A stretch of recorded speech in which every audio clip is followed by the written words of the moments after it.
Hi class, welcome to week 5. Well, we're just going to do a short little video here, just kind of covering some of the aspects of your last couple of assignments that you've turned in and just what's expected of you for the final project. And also I'm going to touch base with the things that you're going to be working on for this week, as well as just a couple aspects in the chapter that I think are pretty interesting and kind of important as far as how they relate to your assignments this week as well.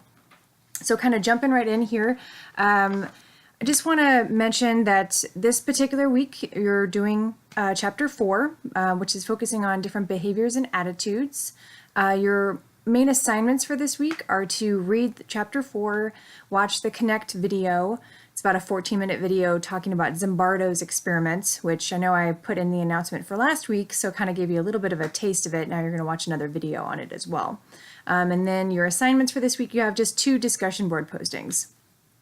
So keep in mind the discussion board postings are due Thursday, and then your responses to your peers are due Sunday. Try to edit them and then also use good references in not only your own post, but your discussions with your peers. That does make a difference if you can really back up every claim that you say. Every idea, even if it's an anecdotal story, just find some way to relate to the textbook and just cite your textbook. That's certainly fine. Just kind of looking at your ability to just kind of critically evaluate either aspects in your life or and how they relate to your peers' postings. You know, critically evaluate the peers' posting and see how that relates to something that happened in your chapter. You know, you make it as academic as you can, and then as interesting as you'd like as far as what kind of personal stories you want to add into it. So try to do that.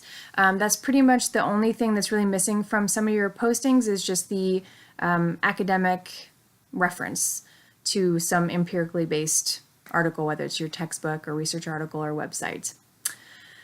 So that being said, those discussion board postings are talking about ethical issues in research. That's a big one. And then research design, because that is going to be the next part of your your final project.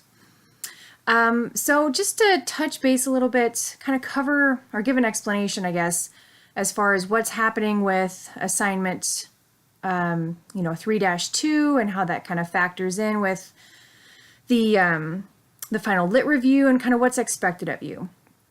So 3-2, you're doing the 5 literature reviews.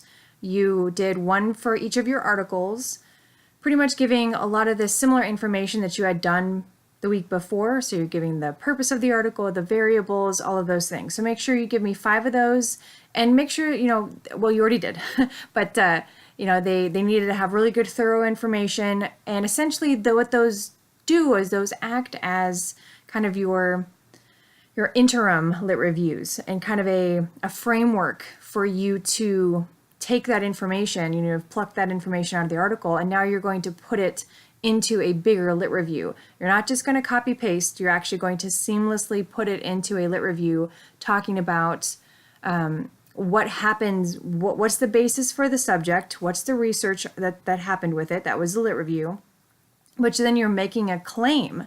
So it's kind of argumentative to some degree. You're making a claim at the end of it stating, hey, based upon all this research that I've done in these 5 articles, I find that there's a big gap in the literature for this particular topic, let's say media, and you find that it doesn't address a particular demographic or a particular culture. It doesn't address cultural aspects in all the research that you read.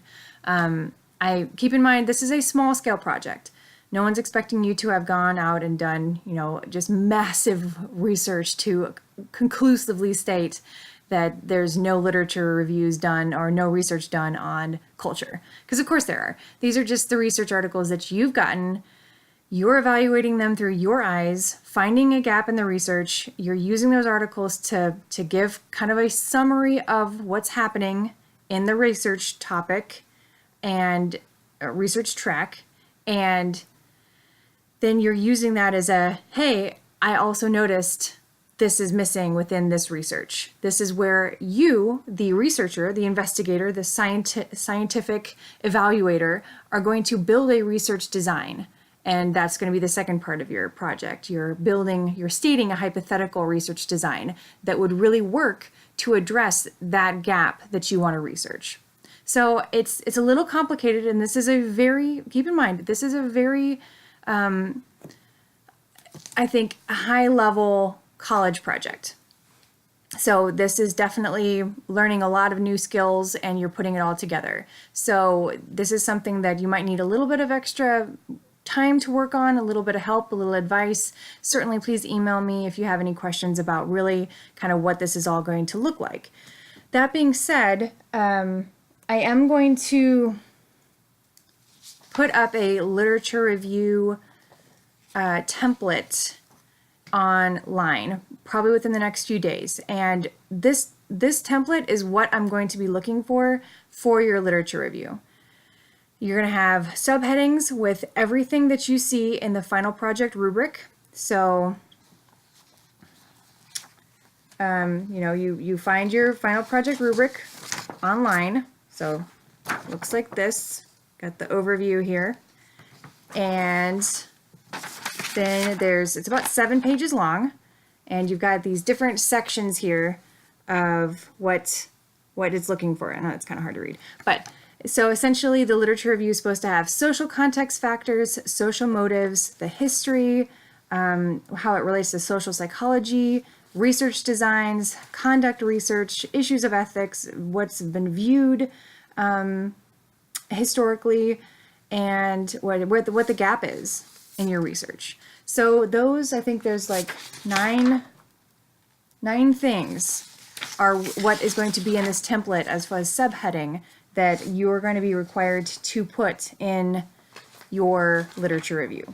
So I'm gonna make that template for you, and I really want you to use that to guide how you format your literature review, and you shouldn't have a lot of problems with that. Again, this is a pretty advanced project, and I think this is just going to give you a good idea as far as a base of knowledge on how to do this correctly. So please print out, like I printed out the final project rubric. I am definitely an advocate for saving paper, but sometimes it's just easier to have it hard copy. And I do find that because there are so many little minutia things with this project you need to read and need to know what's on there, maybe hard copy printing it is a good idea.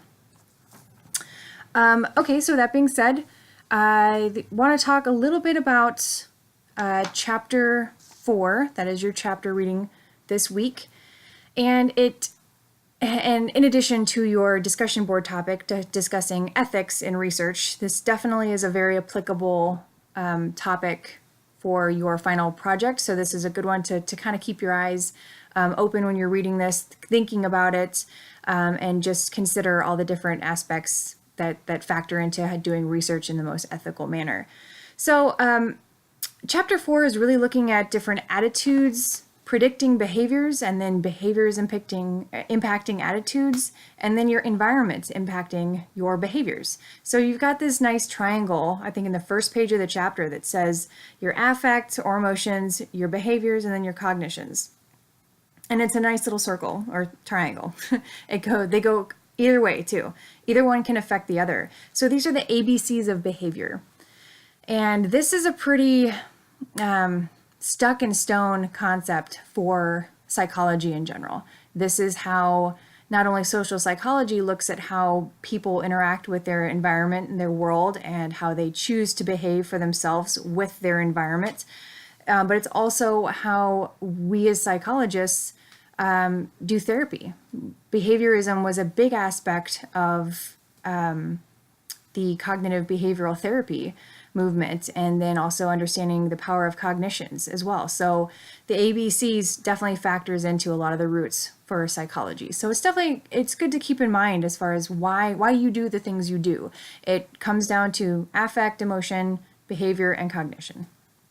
So in addition to that, behaviors do impact attitudes.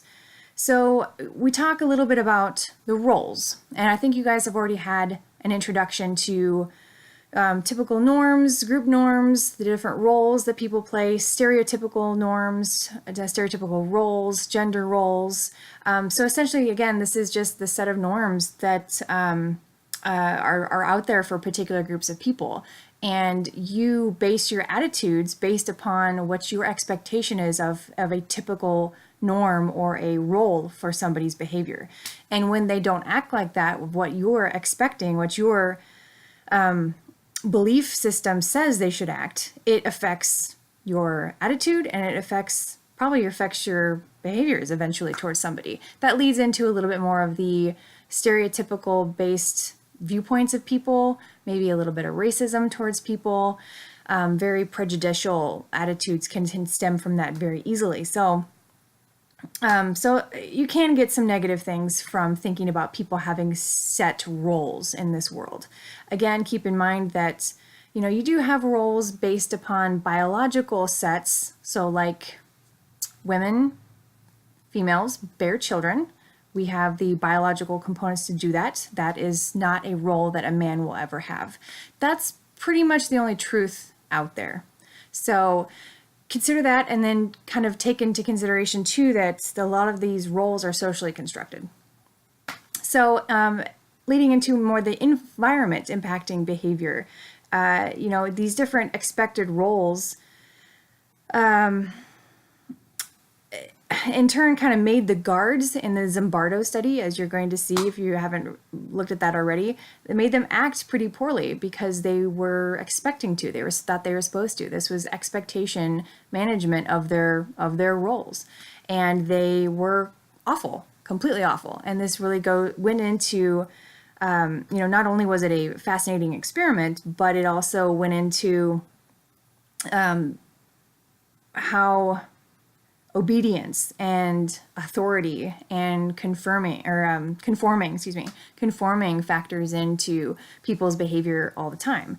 In addition, the study was twofold that he did. Not only did it show those interesting results about obedience and role conforming, but it also was an ethical issue because a lot of those people who were in the experiment suffered a lot of psychological trauma after that experiment. As if you look a little closer at the experiment, you'll kind of understand why.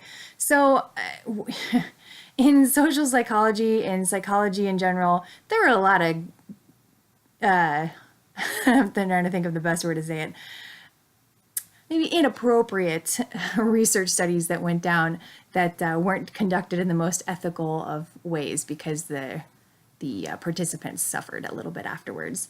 Not like physically suffered, they emotionally and psychologically had a few issues. So ethical parameters, always have that lens on when you're reading any article. Consider that. I highly recommend going to the apa.org ethical guidelines website. That'll show you a lot of the typical ethical aspects that we as psychological researchers are interested in. So it's confidentiality, do no harm, making sure that there's informed consent. A lot of different aspects go into that. So keep that in mind as you're reading your articles, and because that's going to factor into not only the literature review, but your research design too when you're building your own.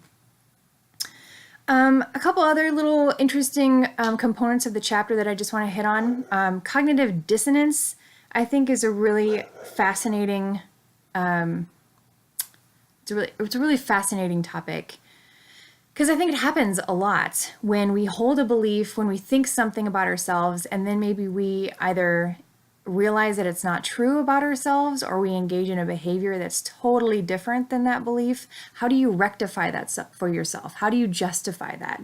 So, essentially it's when these two inconsistent thoughts or beliefs, cognitions happen, and they really don't align with each other.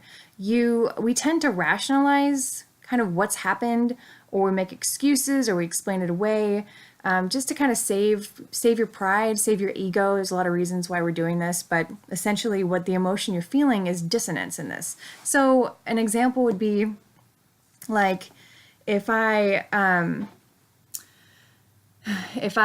were someone who was a really straight A student, and I had this really regimented schedule, and I thought less of the people who went out because they weren't as good students. And if you went out and had fun, then you weren't a good student. And then all of a sudden, this valedictorian high school student who thinks this goes to college freshman year, realizes, let me give an example. Sophomore year, junior year, when they're 21, they realize that drinking's available and they can go out and have a good time. And then when they do that, it completely negates their prior belief of, if I'm a good student, I can't go out and drink. I did that. And so you'd find them maybe making some excuses for why they did that. Oh, well, it was just a little bit and it was fine. Or I just don't think that it mattered that much. Or maybe they might completely negate that belief and realize it was kind of silly to begin with. It just really depends. It's very subjective. So again, dissonance is this notion that we have engaged in a behavior or a thought that didn't align with something we held very valuable to ourselves initially. We tend to use insignificant justification for this dissonance. So an example of that would be like you didn't enjoy doing a research experiment, but you only got paid $1 to do it. So you say, oh, it wasn't that bad. It was okay, because there was no real reason for you to do it. And so you had to kind of align it with something that you could control. Like, oh, okay, well, I guess I enjoyed it. So there, again, it's kind of this uncomfortable sensation of this didn't feel right, so I'm going to justify it. Another interesting aspect is the facial feedback effect, which, you've heard a lot of stories out there. If someone's having a really bad day, just smile. Just force your face to smile and you'll feel better. Well, actually, smiling does equal happiness. So, why do you think that is? I think social psychology really aligns nicely with evolutionary psychology, and pretty much that states that as evolved beings, we do things for particular reasons related to survival. So if something is happening within us biologically, when we smile, we get these happy hormones that actually make us feel happy. Why would that be? Perhaps it goes into mating. Maybe it goes into being social with other people. My cat came in to say hello. This is Loki. Hello. I'm not a crazy cat person. Not that there's anything wrong with that. Just, yeah, he's my buddy. Anyway, so this facial feedback effect, it definitely does make a difference in how we react to people. Just make yourself smile and you'll be happier. You'll probably be better in a social group as well. And then lastly, I think one really important aspect about this particular chapter, but then also understanding people a little bit better is understanding their motivation for things. So motivation comes in two different forms, really, and we already talked a little bit about motivation as far as is it a physical drive? Is it related to hunger, stress, social integration, power, conformity? Why do we do the things we do? How are we motivated? And so I think a lot of the times you'll find that, at least in your daily life, the notion of extrinsic and intrinsic motivation applies. So extrinsic is when you're getting paid for something or you're getting a reward, some sort of a tangible reward. Whereas intrinsic is just, I really like doing it, I'm going to do it myself. You do find that if you start getting rewarded for something you already liked, this kind of overestimated kind of justification aspect, then you maybe might not like it as much anymore. So I think that's kind of interesting to keep in mind, especially when you think of what is better for children when we're raising our children. Is it better to give them extrinsic motivation or intrinsic? Maybe one starts out and the other one takes its place. So again, these are different components that really have a cross-sectional relationship with a lot of other aspects in life, and especially within the field of psychology. So we're going to wrap up this week. This video went a couple minutes long, so sorry about that, but hopefully this gave you a little bit of insight into the requirements for the final project, what's required of you, and then some important concepts within Chapter 4. I'm open to all emails, definitely trying to answer them within a day, so bear with me. I appreciate all the good efforts and good work, and let me know if you have any thoughts about any of the aspects in the class. Thanks a lot, guys. Bye.